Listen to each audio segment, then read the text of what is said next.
ನೋಡ್ತಾ ಇದ್ರೆ ವಿವಿಸಿ ನ್ಯೂಸ್. ನಾನು ಸ್ವಾಗತ್. ಹಾಸನ ಜಿಲ್ಲೆಯ ದಿನದ ಪ್ರಮುಖ ಸುದ್ದಿಗಳ ಕ್ವಿಕ್ ರೌಂಡ್ ಆಫ್ ನಲ್ಲಿ ಮೊದಲದಾಗಿ ಹೆಡ್ಲೈನ್ಸ್. ಹಾಸನದಲ್ಲಿ ಪೈಶಾಚಿಕ ಕೃತ್ಯ, ಲಿಫ್ಟ್ ಕೊಡುವ ನೆಪದಲ್ಲಿ ಅಪ್ರಾಪ್ತೆಯ ಮೇಲೆ ಅತ್ಯಾಚಾರ, ಕಾಮುಕನಿಗೆ ಸಾಥ್ ನೀಡಿದ ಇಬ್ಬರು ಸ್ನೇಹಿತರಿಗಾಗಿ ಪೊಲೀಸರ ಹುಡುಕಾಟ. ಡಿಸಿಸಿ ಬ್ಯಾಂಕ್ ನೇಮಕಾತಿ ಹೆಸರಲ್ಲಿ ವಂಚನೆ ಆರೋಪ, ಮೋಸಗಾರರ ಬಲೆಗೆ ಬೀಳದಂತೆ ಎಚ್ಚರಿಕೆ, ಬ್ಯಾಂಕ್ ಅಧ್ಯಕ್ಷ ಸೋಮನಹಳ್ಳಿ ನಾಗರಾಜು ಮನವಿ. ಹಾಸನ ನಗರದಲ್ಲಿ ಮತ್ತೆ ರ್ಯಾಪಿಡೋ ಬೈಕ್ ಟ್ಯಾಕ್ಸಿಗಳ ಹಾವಳಿ, ಆಟೋ ಚಾಲಕರ ಸಂಘಟನೆಗಳಿಂದ ಮತ್ತೊಮ್ಮೆ ಆಕ್ರೋಶ, white board Rapido bike taxi ನಿಷೇಧಕ್ಕೆ ಆಗ್ರಹ. ಭೂ ಸುಧಾರಣಾ ಕಾಯ್ದೆ ವಾಪಸಾತಿಗೆ ಆಗ್ರಹ, ಕರ್ನಾಟಕ ರಾಜ್ಯ ರೈತ ಸಂಘದಿಂದ ವಿಧಾನಸೌಧಕ್ಕೆ ಬೃಹತ್ ಮುತ್ತಿಗೆ, ರೈತ ಸಂಘದ ಜಿಲ್ಲಾಧ್ಯಕ್ಷ ಬಾಬು ಎಚ್ಚರಿಕೆ. ಆಲೂರು ಪಟ್ಟಣದ ಚತುಷ್ಪಥ ರಸ್ತೆ ಕಾಮಗಾರಿ ಕಳಪೆ, ಆಮೆಗತಿಯಲ್ಲಿ ಸಾಗಿದ ರಸ್ತೆ ನಿರ್ಮಾಣ ಕಾರ್ಯ, ಸಾರ್ವಜನಿಕರಿಂದ ಆಕ್ರೋಶ. ಹುಲ್ಲು ಬಳಸಿ ನವಿಲು ಬೇಟೆ, ಅರಣ್ಯ ಇಲಾಖೆಯಿಂದ ದಾಳಿ, ಮೂವರ ಬಂಧನ.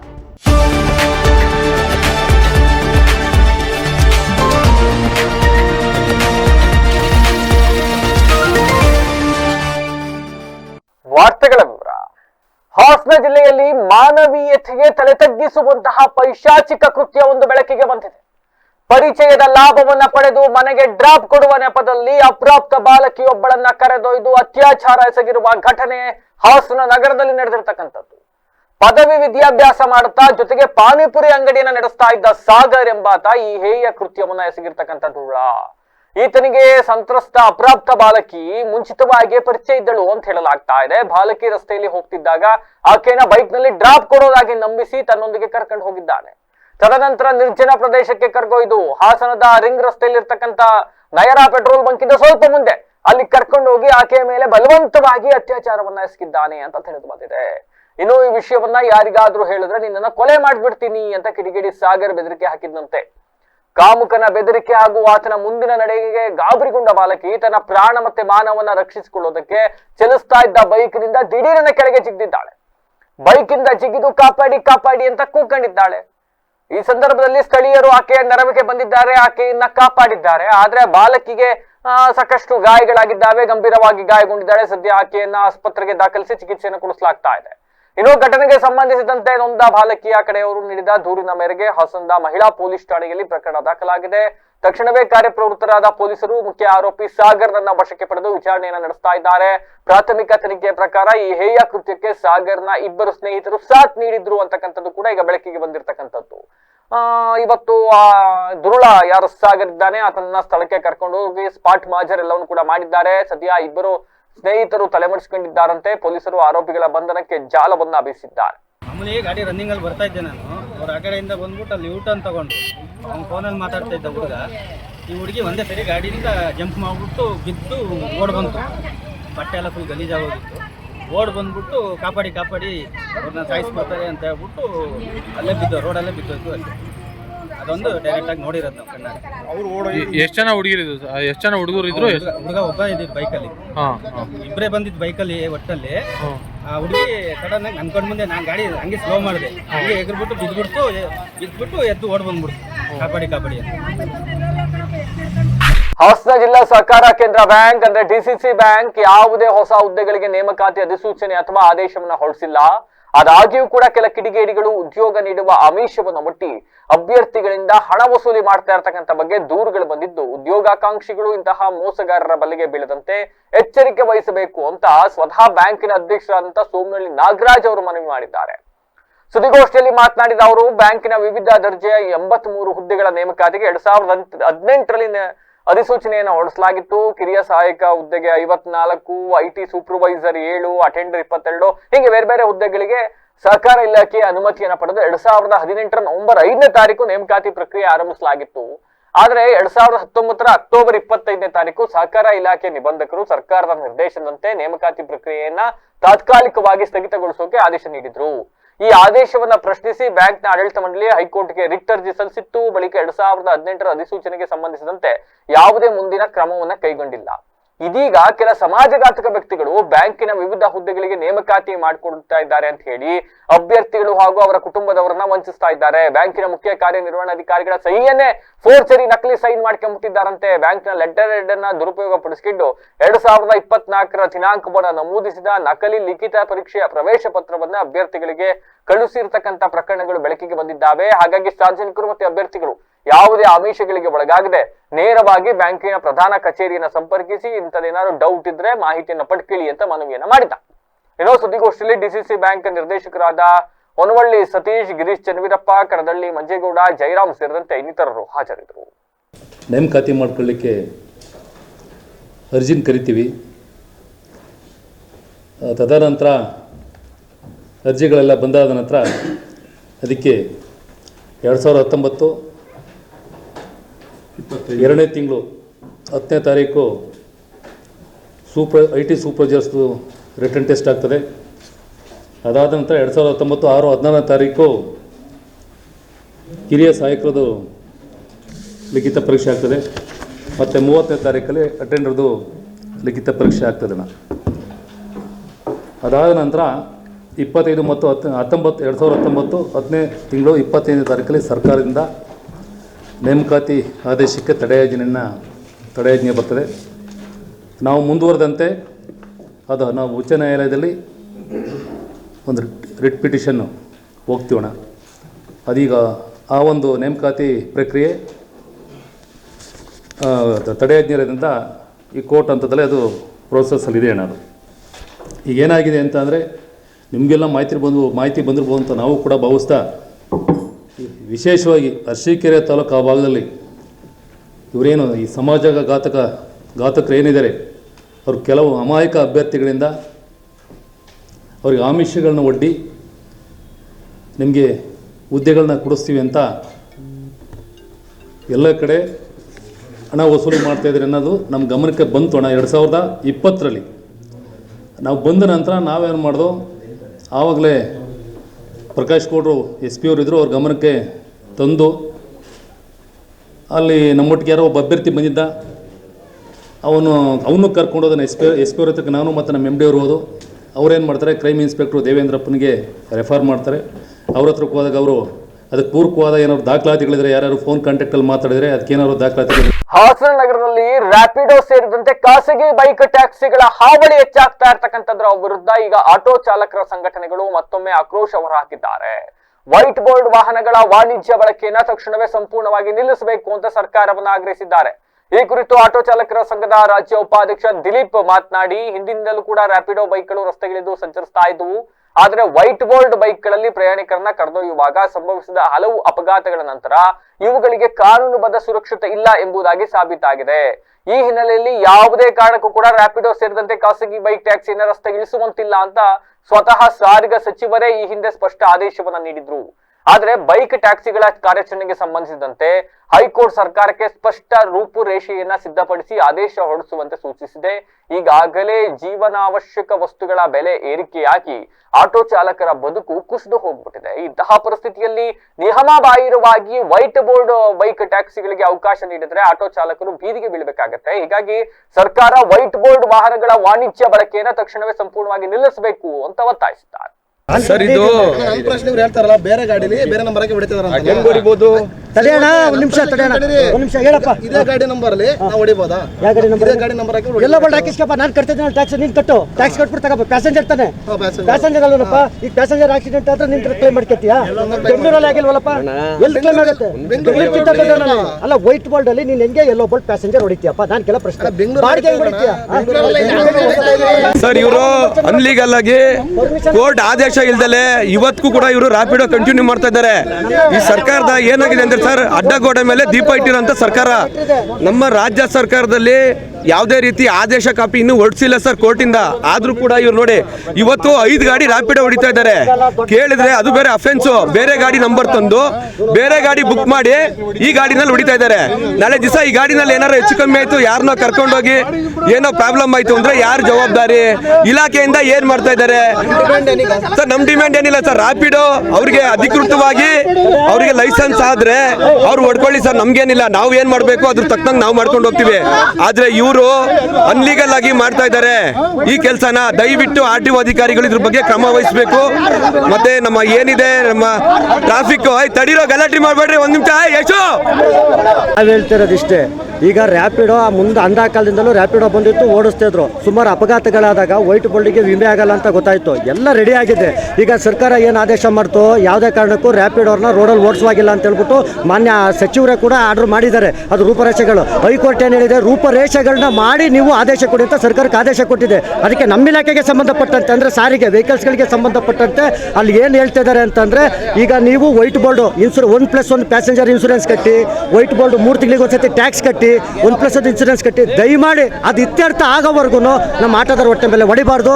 ಈಗಿದೆ ಕುಸ್ತೋಗಿದ್ದೀವಿ, ರೇಟ್ಗಳೆಲ್ಲ ಜಾಸ್ತಿ ಆಗಿದೆ, ಸರ್ಕಾರದ ಕಡೆಯಿಂದ ತುಂಬ ನೋವಾಗಿದೆ. ಇದನ್ನು ಕೊಟ್ಬಿಟ್ಟು ನಮಗೆ ನೋವು ಮಾಡೋದು ಬೇಡ ಅಂತೇಳಿ ನೇರ ದಿಲೀಪ್ ಎಚ್ಕೆ, ರಾಜ್ಯ ಉಪಾಧ್ಯಕ್ಷರು ಆಟೋ ಚಾಲಕರ ಮಜ್ದೂರ್ ಸಂಘ, ಇದಕ್ಕೆ ನಾವು ನೇರವಾಗಿ ರಾಜ್ಯ ಸರ್ಕಾರವು ಈ ಹಿಂದಿನ ಸರ್ಕಾರದ ಭೂ ಸುಧಾರಣಾ ಕಾಯ್ದೆಯನ್ನ ಮುಂದುವರಿಸುತ್ತಿರುವುದನ್ನ ಖಂಡಿಸಿ ಕರ್ನಾಟಕ ರಾಜ್ಯ ರೈತ ಸಂಘ ಹಾಗೂ ಹಸಿರು ಸೇನೆ ಜೂನ್ 5ನೇ ತಾರೀಕು ಬೆಂಗಳೂರಿನ ವಿಧಾನಸೌಧಕ್ಕೆ ಬೃಹತ್ ಮುತ್ತಿಗೆ ಹಾಕೋಕೆ ನಿರ್ಧರಿಸಿದೆ ಅಂತ ರೈತ ಸಂಘದ ಜಿಲ್ಲಾಧ್ಯಕ್ಷ ಬಾಬು ತಿಳಿಸಿದ್ದಾರೆ. ಮಾಧ್ಯಮಗಳೊಂದಿಗೆ ಮಾತನಾಡಿರ್ತಕ್ಕಂಥ ಅವರು, ಹಿಂದಿನ ಸರ್ಕಾರ ತಂದಿದ್ದ ಜನ ವಿರೋಧಿ ಭೂ ಸುಧಾರಣಾ ಕಾಯ್ದೆಯನ್ನ ವಾಪಸ್ ಪಡೆಯುವುದಾಗಿ ಸಿದ್ದರಾಮಯ್ಯ ಅವರು ಅಧಿವೇಶನಕ್ಕೆ ಅಧಿಕಾರಕ್ಕೆ ಬರ್ತಕ್ಕಂಥ ಮುಂಚೆ ಹೇಳಿದ್ರು. ಆದ್ರೆ ಸರ್ಕಾರ ಬಂದು 3 ವರ್ಷ ಕಳೆದ್ರೂ ಕೂಡ ಕಾಯ್ದೆ ವಾಪಸ್ ಪಡೆದಿಲ್ಲ. ಕಾರ್ಪೊರೇಟ್ ಕಂಪನಿಗಳಿಗಾಗಿ ದಿನದಿಂದ ದಿನಕ್ಕೆ ಸಾವಿರಾರು ಎಕರೆ ಭೂಮಿಯನ್ನ ಸ್ವಾಧೀನಪಡಿಸಿಕೊಳ್ಳಲಾಗ್ತಾ ಇದೆ. ಇದರಿಂದ ರೈತರು ಭೂಮಿ ಕಳೆದುಕೊಂಡು ಬೀದಿಗೆ ಬೀಳುವಂತಾಗ್ಬಿಟ್ಟಿದೆ. ಸರ್ಕಾರವೇ ಭೂ ದಂಧೆಗೆ ಇಳಿದಂತಾಗಿದೆ ಅಂತ ಆಕ್ರೋಶವನ್ನ ಹೊರಹಾಕಿದ್ದು, ಚಿಕ್ಕಬಳ್ಳಾಪುರ ಜಿಲ್ಲಾಧಿಕಾರಿ ಕಚೇರಿ ಮುಂದೆ ಧರಣಿ ಆರಂಭವಾಗಿ ಶುಕ್ರವಾರಕ್ಕೆ 81 ದಿನಗಳು ಕಳೀತಾ ಇದ್ದಾವೆ. ಇಷ್ಟು ದಿನ ಆದ್ರೂ ಕೂಡ ಸರ್ಕಾರ ಎಚ್ಚೆತ್ತುಕೊಂಡಿಲ್ಲ. ಹೀಗಾಗಿ ರಾಜ್ಯಾಧ್ಯಕ್ಷರಾದಂತಹ ಕೋಡಿಹಳ್ಳಿ ಚಂದ್ರಶೇಖರ್ ಅವರ ನೇತೃತ್ವದಲ್ಲಿ ಜೂನ್ 5ನೇ ತಾರೀಕು ರಾಜ್ಯಾದ್ಯಂತ ಲಕ್ಷಾಂತರ ರೈತರು 10,000ಕ್ಕೂ ಹೆಚ್ಚು ಬೈಕ್ಗಳ ಮೂಲಕ ಚಿಕ್ಕಬಳ್ಳಾಪುರದಿಂದ ಬೆಂಗಳೂರಿಗೆ ರ್ಯಾಲಿ ಹೊರಟು ವಿಧಾನಸೌಧಕ್ಕೆ ಮುತ್ತಿಗೆ ಹಾಕಲಿದ್ದಾರೆ ಅಂತ ತಿಳಿಸಿದ್ದಾರೆ. ಇನ್ನು ರಾಜ್ಯದಲ್ಲಿ ಈಗ ಹೊಸದಾಗಿ ನೂತನ ಮುಖ್ಯಮಂತ್ರಿಗಳು ಅಧಿಕಾರಕ್ಕೆ ಬಂದಿದ್ದಾರೆ. ಅವರು ಈ ಕಾಯ್ದೆಯನ್ನ ಮುಂದುವರಿಸ್ತಾರೋ ಅಥವಾ ರೈತರನ್ನ ಉಳಿಸ್ತಾರೋ ಎಂಬುದನ್ನ ಕಾದು ನೋಡ್ತೀವಿ ಅಂತ ಹೇಳಿದ್ದಾರೆ. ಇನ್ನು ಈ ಸಂದರ್ಭದಲ್ಲಿ ಹಾಸನ ತಾಲೂಕು ಕಾರ್ಯಾಧ್ಯಕ್ಷ ಗಂಗಾಧರ್, ಆಲೂರು ತಾಲೂಕು ಅಧ್ಯಕ್ಷ ದಾಸೇಗೌಡ, ಕಸಬಾ ಅಧ್ಯಕ್ಷರಾದಂತಹ ಪವಿತ್ರ ಸೇರಿದಂತೆ ರೈತ ಮುಖಂಡರುಗಳು ಹಾಜರಿದ್ದರು. ಇವತ್ತೇನು ಭೂ ಮಸೂದೆ ಕಾಯ್ದೆ ಬಗ್ಗೆ ಏನು ಸರ್ಕಾರ ನಮ್ಮನ್ನ ಏನು ಮುಂದಿನ ಸರ್ಕಾರ ಏನಿತ್ತು ಅದೇ ಸರ್ಕಾರನ ಮುಂದೊತ್ತ ತಗೊಂಡು ಹೋಯ್ತಾರ ಲೆಕ್ಕ ಕಾರಣದಿಂದ 3 ವರ್ಷ ಆದರೂ ಸಿದ್ದರಾಮಯ್ಯ ಅವರು ಹೇಳಿದ್ರೂ ಆದರೂ ಆ ಮಸೂದೆ ಕಾಯ್ದೆನ ವಾಪಸ್ ತೆಗೆದಿಲ್ಲ. ಆ ಕಾರಣದಿಂದ ರಾಜ್ಯದಿಂದ ಇವತ್ತು ಲಕ್ಷಾಂತರ ಜನ 10,000 ಬೈಕು ಮುಖಾಂತರ ಚಿಕ್ಕಬಳ್ಳಾಪುರದಿಂದ ವಿಧಾನಸೌಧಕ್ಕೆ ಮುತ್ತಿಗೆ ಹಾಕೋಂಥ ಕೆಲಸನ ನಾವು ಮಾಡ್ತಿದ್ದಾರೆ ರಾಜ್ಯಾಧ್ಯಕ್ಷರು ಕೋಡಿಹಳ್ಳಿ ಚಂದ್ರಶೇಖರ್. ಇದರಲ್ಲಿ ಭೂ ಮಸೂದೆ ಕಾಯ್ದೆ ಏನು KDP ಅಂತ ಏನು ಮಾಡಿದಾರೋ ದಿನ ರೈತರು ಖಾಲಿ ಆಯ್ತಾನೇ ಇದ್ದಾರೆ. ಇವತ್ತು ರೈತರೇ ಇಲ್ಲಂಗೆ ಆಯ್ತಿದ್ದಾರೆ. ಏನಂದರೆ ಎಲ್ಲಿ ನೋಡಿದ್ರು ಭೂಮಿ ಅನ್ನೋದು ಇವತ್ತು ಸರ್ಕಾರನೇ ದಂಧೆ ಮಾಡ್ಸಂಗೆ ಆಗ್ಬಿಟ್ಟಿದೆ. ಆ ಕಾರಣದಿಂದ ಭೂ ಮಸೂದೆ ಕಾಯ್ದೆನ ವಾಪಸ್ ತೆಗಿಬೇಕು. ಏನು KDP ಅಂತ ಏನು ಮಾಡಿದಾರೋ ಆ ಕಾಯ್ದೆನ ವಾಪಸ್ ಪಡೆದಿನ ತಗೊಂಡು ಇವತ್ತು ಎಲ್ಲ ಜಿಲ್ಲೆಯಿಂದನೂ ರಾಜ್ಯದಲ್ಲೇ ಚಿಕ್ಕಬಳ್ಳಾಪುರದಿಂದ ಶುಕ್ರವಾರಕ್ಕೆ 81 ದಿವಸ ಆಗಿದೆ ಜಿಲ್ಲಾಧಿಕಾರಿ ಕಚೇರಿ ಮುಂದೆ. ಸಾವಿರಾರು ಎಕರೆ ಅಲ್ಲಿ ಭೂಮಿ 10,000 15,000 ಎಕರೆ ಭೂಮಿನ ಕವರ್ ಮಾಡ್ತಾನೇ ಇದ್ದಾರೆ. ಆ ಕಾರಣದಿಂದ ಇವತ್ತು ನಮ್ಮ ಕೋಡಿಹಳ್ಳಿ ಚಂದ್ರಶೇಖರ್ ರಾಜ್ಯಾಧ್ಯಕ್ಷರಾಗಿರೋಂಥವ್ರು ಇವತ್ತೆಲ್ಲರಿಗೂ ಗಡುವು ಕೊಟ್ಟಿದ್ದಾರೆ.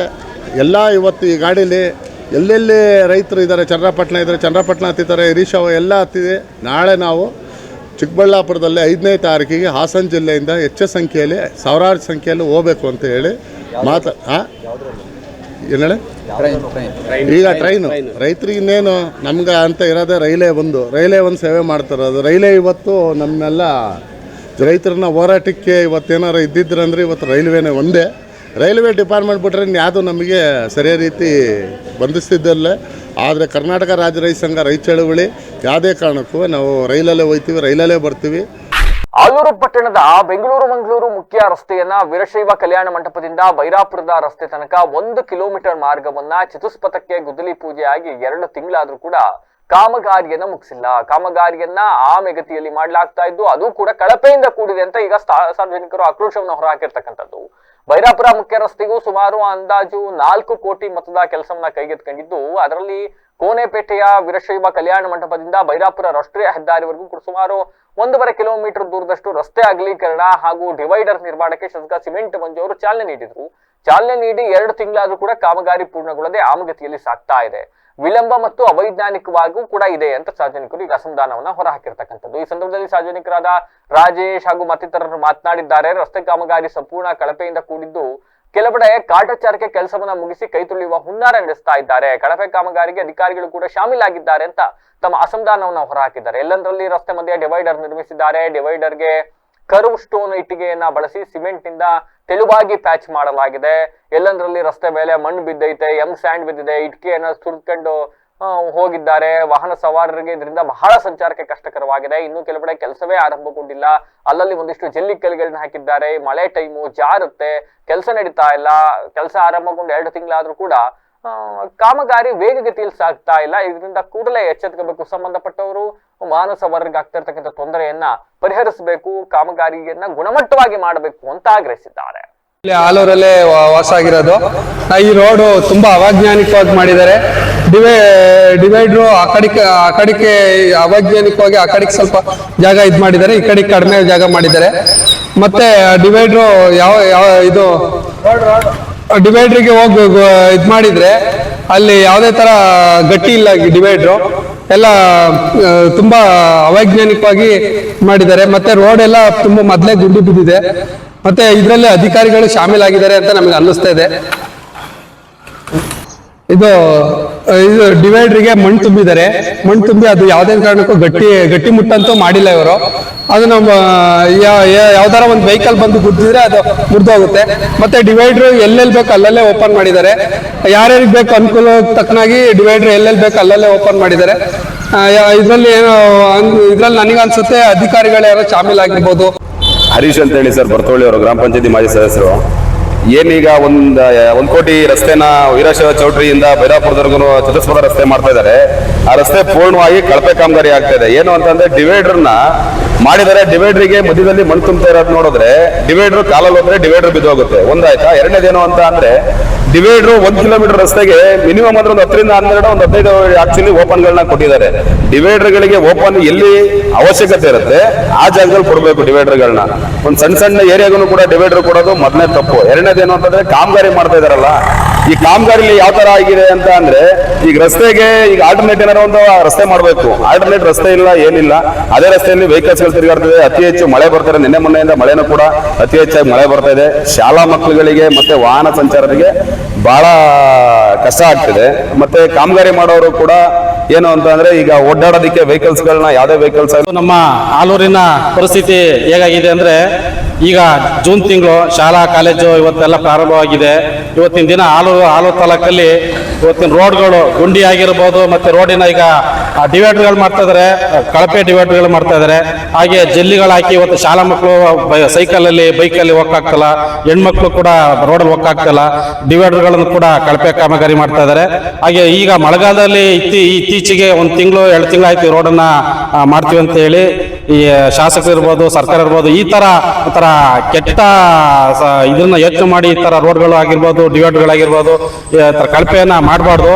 ಯಾಕಂದ್ರೆ ಇತ್ತೀಚಿನ ದಿನಗಳಲ್ಲಿ ಇವತ್ತು ಶಾಲಾ ಕಾಲೇಜ್ ಆರಂಭವಾಗಿದೆ. ಎಲ್ಲ ಶಾಲಾ ಕಾಲೇಜ್ ಆರಂಭ ಇರೋದ್ರಿಂದ ಶಾಲಾ ವ್ಯಾನ್ ಇರ್ಬೋದು, ಸೈಕಲ್ ಹೋಗಿರೋಂಥ ಮಕ್ಳು ಇರ್ಬೋದು, ಸ್ಕೂಲಿಗೆ ಹೋಗೋಂಥ ಮಕ್ಳಿಗೆ ಭಾರಿ ತೊಂದರೆ ಆಗ್ತೈತೆ. ಹಾಗೆ ಇಲ್ಲಿ ಚರಂಡಿಗಳು ಪೈಪ್ ಲೈನ್ ಹೋಗಿರೋದ್ರಿಂದ ಜಲಜೀವನ್ ಮತ್ತೆ ಪೈಪ್ ಲೈನ್ಗಳನ್ನ ಸರಿಯಾಗಿ ಮಣ್ಣುಗಳನ್ನ ಮುಚ್ಚದಲ್ಲಿ ಎಲ್ಲ ಸೈಡ್. ಹಾಸನ ಜಿಲ್ಲೆಯ ಬೇಲೂರು ತಾಲೂಕಿನ ಸುರಾಪುರ ಗ್ರಾಮದಲ್ಲಿ ರಾಷ್ಟ್ರೀಯ ಪಕ್ಷಿಯಾಗಿರ್ತಕ್ಕಂಥ ನವಿಲನ್ನ ಅಕ್ರಮವಾಗಿ ಬೇಟೆಯಾಡಿ ಸಾಗಣೆ ಮಾಡ್ತಾ ಇದ್ದ 3ರನ್ನ ಅರಣ್ಯ ಇಲಾಖೆ ಅಧಿಕಾರಿಗಳು ಬಂಧಿಸಿ ವನ್ಯಜೀವಿ ಸಂರಕ್ಷಣೆಯತ್ತ ತಮ್ಮ ಬದ್ಧತೆಯನ್ನ ಮತ್ತೊಮ್ಮೆ ಪ್ರದರ್ಶಿಸಿದ್ದಾರೆ.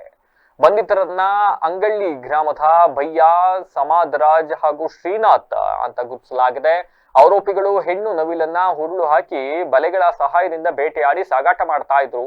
ಇನ್ನು ಈ ವೇಳೆ ಅರಣ್ಯ ಇಲಾಖೆ ಖಚಿತ ಮಾಹಿತಿ ಲಭ್ಯವಾಗಿತ್ತು. ಈ ಮಾಹಿತಿಯನ್ನು ಆಧರಿಸಿ ಅಧಿಕಾರಿಗಳು ತಕ್ಷಣ ಕಾರ್ಯಾಚರಣೆ ನಡೆಸಿ ಆರೋಪಿಗಳನ್ನ ವಶಕ್ಕೆ ಪಡ್ಕೊಂಡಿದ್ದಾರೆ. ಇನ್ನು ಕಾರ್ಯಾಚರಣೆಯ ವೇಳೆ ಕೃತ್ಯಕ್ಕೆ ಬಳಸಲಾಗಿದ್ದ 1 ದ್ವಿಚಕ್ರ ವಾಹನ, ಹಕ್ಕಿಯನ್ನು ಹಿಡಿಯೋಕೆ ಬಳಸ್ತಾ ಇದ್ದ 3 ಬಲೆಗಳು, 5 ಪ್ಲಾಸ್ಟಿಕ್ ಹುರುಳುಗಳು, 1 ಚಾಟಿ ಬಿಲ್ಲು ಎಲ್ಲನೂ ಕೂಡ ವಶಪಡಿಸಿಕೊಳ್ಳಲಾಗಿದೆ. ಇನ್ನು ಬೇಟೆಯಾಡಿದ್ದ ನವಿಲಿನ ಅವಶೇಷಗಳನ್ನು ಕೂಡ ಪರಿಶೀಲನೆಗಾಗಿ ವಶಕ್ಕೆ ಪಡೆದು ಮುಂದಿನ ತನಿಖೆಯನ್ನು ಕೈಗೊಳ್ಳಲಾಗಿದೆ. ಬಂಧಿತ ಆರೋಪಿಗಳ ವಿರುದ್ಧ ವನ್ಯಜೀವಿ ಸಂರಕ್ಷಣಾ ಕಾಯ್ದೆಯಡಿ ಪ್ರಕರಣ ದಾಖಲಿಸಲಾಗಿದ್ದು ಅವರನ್ನು ನ್ಯಾಯಾಲಯಕ್ಕೆ ಹಾಜರುಪಡಿಸಿ ನ್ಯಾಯಾಂಗ ಬಂಧನಕ್ಕೆ ಒಪ್ಪಿಸಲಾಗಿದೆ. ಇನ್ನು ಪ್ರಕರಣದ ಕುರಿತು ಅರಣ್ಯ ಇಲಾಖೆ ಅಧಿಕಾರಿಗಳು ಹೆಚ್ಚಿನ ತನಿಖೆ ನಡೆಸ್ತಾ ಇದ್ದಾರೆ.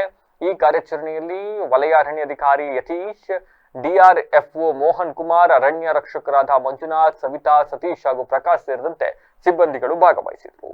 ಈಗ ಮತ್ತೊಮ್ಮೆ ಹೆಡ್ಲೈನ್ಸ್. ಹಾಸನದಲ್ಲಿ ಪೈಶಾಚಿಕ ಕೃತ್ಯ, ಲಿಫ್ಟ್ ಕೊಡುವ ನೆಪದಲ್ಲಿ ಅಪ್ರಾಪ್ತೆಯ ಮೇಲೆ ಅತ್ಯಾಚಾರ, ಕಾಮುಕನಿಗೆ ಸಾಥ್ ನೀಡಿದ ಇಬ್ಬರು ಸ್ನೇಹಿತರಿಗಾಗಿ ಪೊಲೀಸರ ಹುಡುಕಾಟ. ಡಿಸಿಸಿ ಬ್ಯಾಂಕ್ ನೇಮಕಾತಿ ಹೆಸರಲ್ಲಿ ವಂಚನೆ ಆರೋಪ, ಮೋಸಗಾರರ ಬಲೆಗೆ ಬೀಳದಂತೆ ಎಚ್ಚರಿಕೆ, ಬ್ಯಾಂಕ್ ಅಧ್ಯಕ್ಷ ಸೋಮನಹಳ್ಳಿ ನಾಗರಾಜು ಮನವಿ. ಹಾಸನ ನಗರದಲ್ಲಿ ಮತ್ತೆ ರ್ಯಾಪಿಡೋ ಬೈಕ್ ಟ್ಯಾಕ್ಸಿಗಳ ಹಾವಳಿ, ಆಟೋ ಚಾಲಕರ ಸಂಘಟನೆಗಳಿಂದ ಮತ್ತೊಮ್ಮೆ ಆಕ್ರೋಶ, white board Rapido bike taxi ನಿಷೇಧಕ್ಕೆ ಆಗ್ರಹ. ಭೂ ಸುಧಾರಣಾ ಕಾಯ್ದೆ ವಾಪಸಾತಿಗೆ ಆಗ್ರಹ, ಕರ್ನಾಟಕ ರಾಜ್ಯ ರೈತ ಸಂಘದಿಂದ ವಿಧಾನಸೌಧಕ್ಕೆ ಬೃಹತ್ ಮುತ್ತಿಗೆ, ರೈತ ಸಂಘದ ಜಿಲ್ಲಾಧ್ಯಕ್ಷ ಬಾಬು ಎಚ್ಚರಿಕೆ. ಆಲೂರು ಪಟ್ಟಣದ ಚತುಷ್ಪಥ ರಸ್ತೆ ಕಾಮಗಾರಿ ಕಳಪೆ, ಆಮೆಗತಿಯಲ್ಲಿ ಸಾಗಿದ ರಸ್ತೆ ನಿರ್ಮಾಣ ಕಾರ್ಯ, ಸಾರ್ವಜನಿಕರಿಂದ ಆಕ್ರೋಶ. ಹುಲ್ಲು ಬಳಸಿ ನವಿಲು ಬೇಟೆ, ಅರಣ್ಯ ಇಲಾಖೆಯಿಂದ ದಾಳಿ, 3 ಬಂಧನ. ಇದಾಗಿ ಹೊತ್ತಿನ ವಿಶೇಷ. ನಿರಂತರ ಸುದ್ದಿಗಾಗಿ ನೋಡ್ತಾರೆ BBC ಟಿವಿ, ಸತ್ಯದ ಕಡೆ ನಮ್ಮ ನಡೆ.